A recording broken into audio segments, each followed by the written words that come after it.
And welcome again to Cottage Talk. I am Russ Goldman. This is my post-match reaction, my 5 takeaways from Fulham's victory against Brighton and Hove Albion.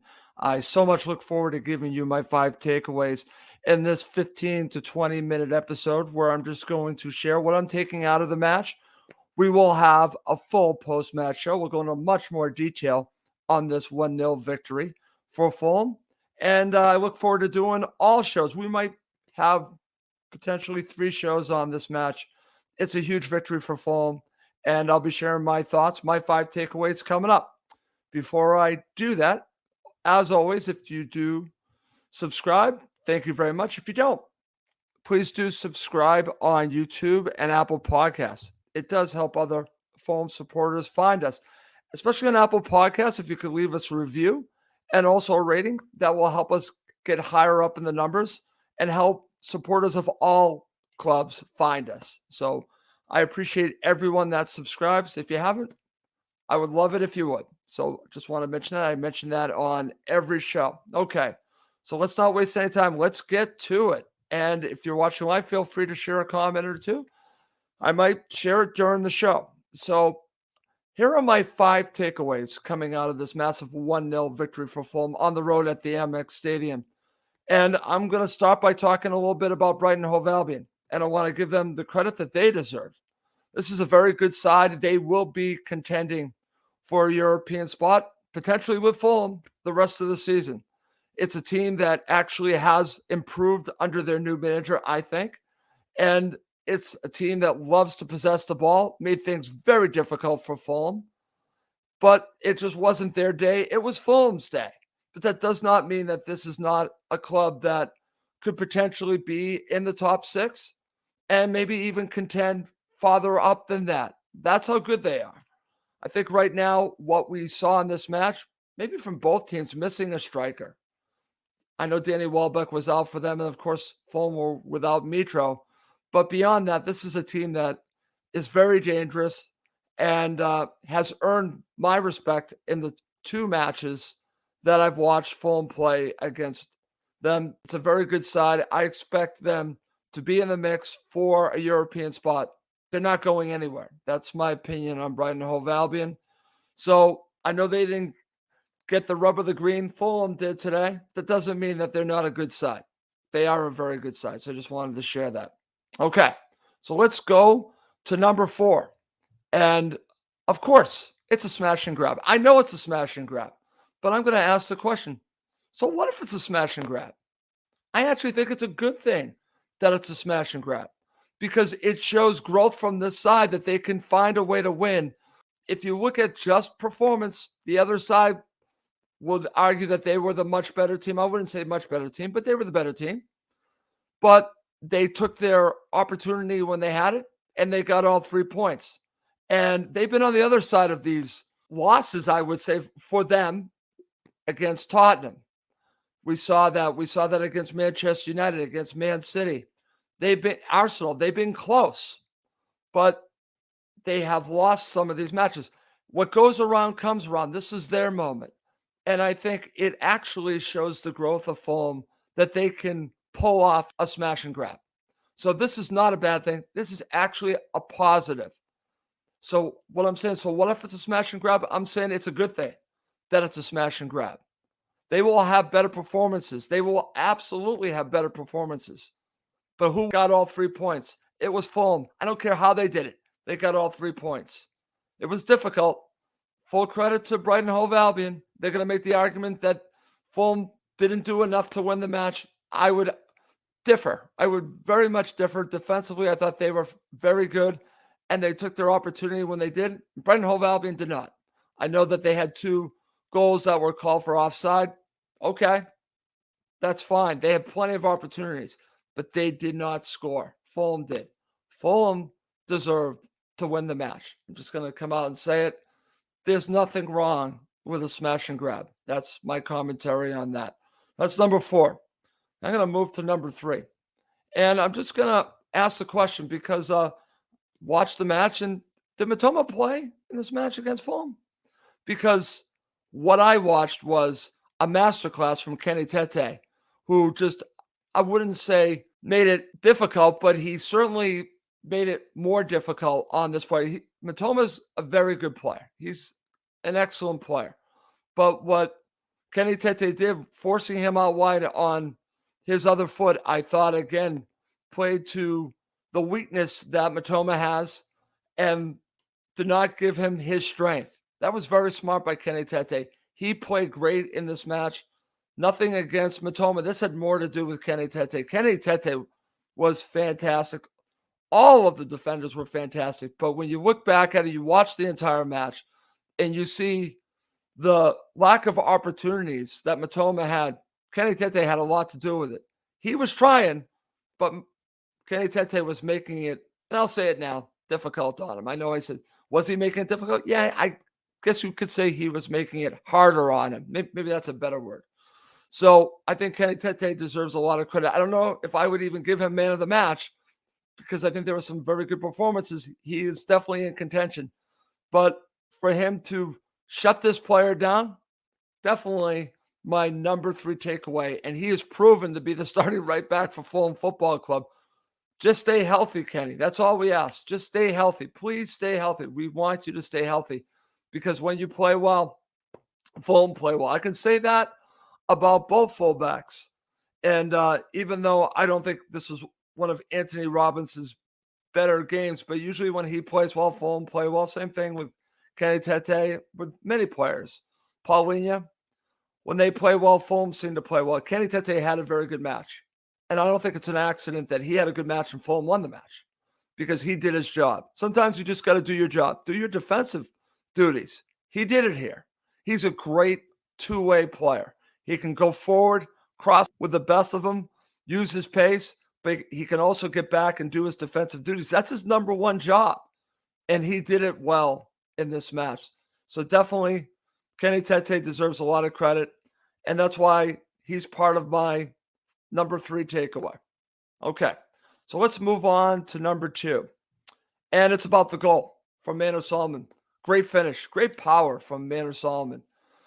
Happy that he scored the goal. Listen, they didn't have many opportunities, and he took this extremely well. Great goal. Fantastic goal. Deserves all the credit. Manor Solomon showed some pace and just ran with it and didn't think about it, shot it, and put it in the back of the net. Great goal from Manor Solomon. But it wasn't just about him. It was also about the players that set up the goal and also his teammates in general. Let's start with Tim Ream. What a great pass from Tim Ream. Tim Ream sets this whole thing up. He really does. He sets the whole thing up. It gets to Vinicius. I know there's been a lot of complaints about Vinicius, but this was a great assist by Vinicius setting up Manor Solomon to score the goal. But this is not an accident. This is what good teams do. And they play for each other. They fight for each other. And that's what you saw here because Brighton Hove Albion were going for the winner. And all it took, not all, but if you understand where I'm going on it, was players to do their job. Tim Ream to make the right pass. Vinicius make the right pass to Solomon, who had the space that he needed to put it in the back of the net. You still need to make the finish, and that's why Manor Solomon deserves so much credit for that. But it wasn't just about him. It was about his teammates. And overall, this was a team victory. I just want to say that. It's a team victory defensively because that's where this all starts. It all starts with their defensive duties. It leads to a goal. And for me, this is, I'm going to call it a team goal. I know Manor Solomon scored the goal, but there were other players involved with it, and they deserve a lot of credit too. So I just wanted to say that. Okay. Coming up next to end this episode of Cottage Talk, I'm going to give you my number 1 takeaway for Fulham's victory against Brighton Hove Albion at the Amex.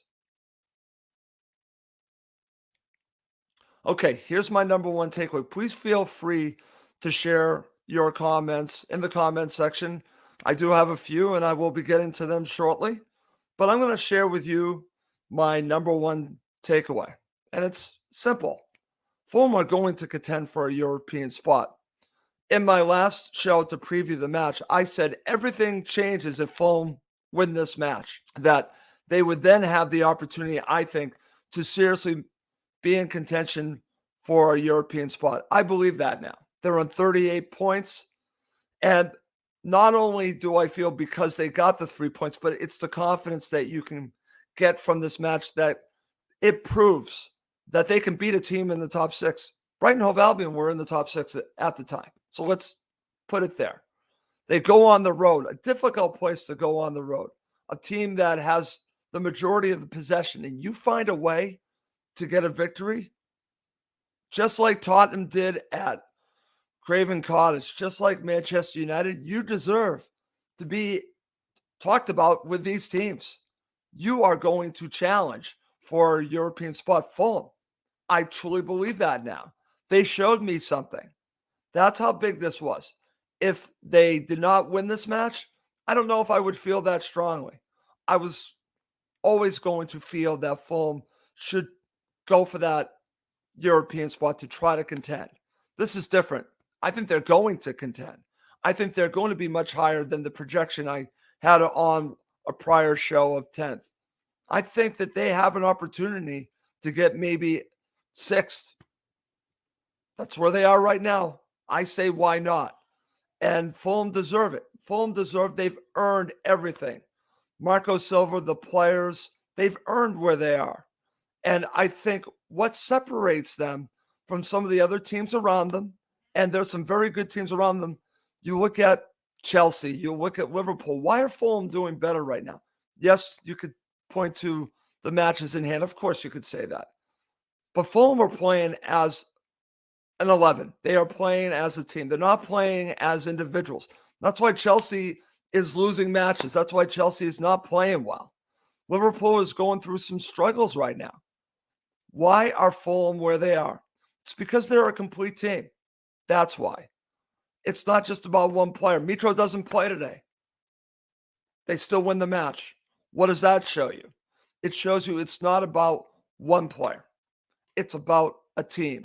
It's about a midfield engine. It's about that back four. It's about the goalkeeper. It's about the wingers. It's about the striker. But together, they make a team. That's what has separated Fulham this season. That's why I'm proud to be a Fulham supporter. Regardless, very proud of this team, though. Very proud of everything that they've accomplished. And there's so much more that they can accomplish. They're on the road to contending for a European spot. I don't know if they're going to get one, but they're going to be in the mix along with Brighton and Hove Albion. Absolutely. Brighton and Hove Albion will be right there. Brentford probably will be as well. But you know what? Fulham deserve to be where they are. So that's why Fulham are going to contend for a European spot is my number one takeaway from this match. I'm going for it. Okay, so to end the show, I do have some comments, so I am going to share them. The most unlikely of wins, smash and grab at its finest. It's great being a Fulham fan at the moment. Europe, here we come. That's my point, my friend. Europe, here we come. Why not? Why not? I said, I hope that they contend. Now I'm going to say they are going to contend. Good point from What on Earth? This is from my friend Chris Goodwin. Fulham gained 2 points on Manchester City. That's funny. Good point there, Chris. Very good point. Let's see. This is from Steve Reynolds. They had the chances but did not convert. We had one and scored. Who feels worse off?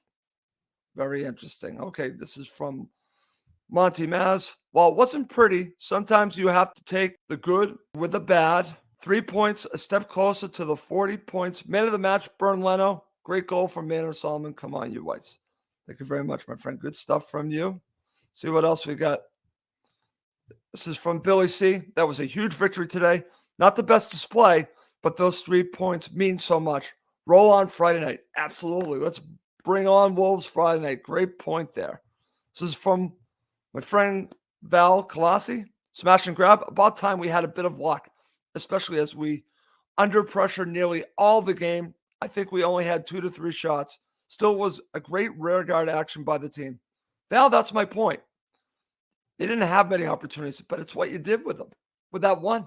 That's all it took. It's from Carlton. A great result, but terrible performance. We got lucky today with a moment of class. I don't know if I agree with you with being lucky. I understand what you're talking about with the performance because you're hoping for better, but I think you're also not giving enough credit to Brighton Hove Albion because I think they made Fulham look that way. However, they did have that moment of magic. Sometimes that's all you need. We saw that when Fulham played Tottenham and Harry Kane had that magic moment. You got to give it to him sometime. I think you got to give it to Fulham in this instance. Okay. One more comment and they're going to wrap this up. Chris says, BDR was mostly quiet today, but his versatility is huge. Played 3 different positions. Very good point, Chris. Excellent point. And that's why I'm a big fan of Bobby Decordova-Reid. Just a team player. Simple. I started this show talking about a team win. Bobby Decordova-Reid is a team player. Okay, great stuff. Thank you, everyone, for watching and listening to Cottage Talk. I can't thank you enough. Really appreciate it. If you haven't already, as I always say, please do subscribe on YouTube and Apple Podcasts. It does help other Fulham supporters find us. Also want to mention we will have more commentary on this huge victory for Fulham. I know that there are Brighton and Hove Albion supporters. I was listening in the car to a lot of commentary talking about time wasting and also about potential cheating by Fulham. I'm going to address that on the next show because I've got thoughts about that and also thoughts about some stuff with Brighton and Hove Albion as well. So I'm going to focus on that on the next show. This is about 5 takeaways, but I will talk about some of the commentary from the Brighton and Hove Albion supporters after this match. Well, that's going to do it for this episode of Cottage Talk. My name is Russ Goldman. Thank you as always for watching and listening to Cottage Talk, now part of the talkSPORT Fan Network.